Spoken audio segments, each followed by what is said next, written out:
Ang equitable recoupment ay pwede mo siyang maikumpara sa set-off. Yung equitable recoupment kasi, ina-apply kasi nila ito halimbawa sa mga tax refund na long overdue na. Yung what I mean is beyond na siya sa prescription period na given ng batas na hanggang 2 years ka lang na mag-claim for the refund. So ipinagbawal yan dito sa Pilipinas na bawal siya gawing ganyan kasi nga mayroon silang rason. Una is according kasi doon sa case ng Collector versus UST, ang sabi ng Supreme Court na hindi pwedeng ganito kasi it will encourage daw the taxpayers to be sleepy about their refund claims. Kaya binibigyan ng 2 years and may compromise the government's ability to collect taxes efficiency.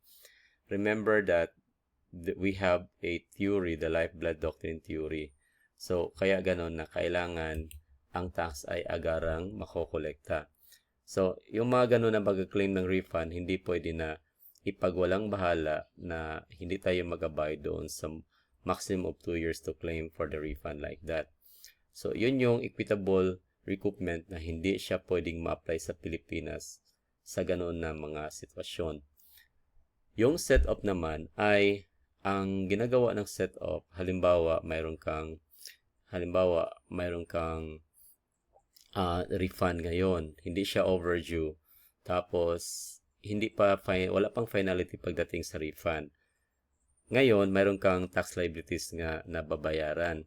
Hindi mo siya pwedeng ma-set off kasi nga wala pang finality yung tax refund mo, hindi pa siya demandable, hindi pa siya executable, hindi pa siya fully liquidated.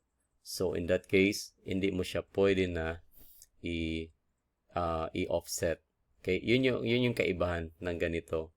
So pwede mo lang siya again na ma-refund or ma-offset yung refund. Example, if mayroon kang check na matatanggap na hindi mo pa na-claim pero andyan na, pwede mo siyang i-offset doon sa liability na babayaran mo. Kung gano'n, or mayroon kang existing na tax credit certificates na walang any question, no doubt as to that, na demandable na talaga, then you can make a offset with regard to that. Kung mayroon na talagang penalty na decision na okay na talaga yun and waiting for your claim. So that is the way na pwede lang sila naman. So that's how the equitable recoupment differs from the offset.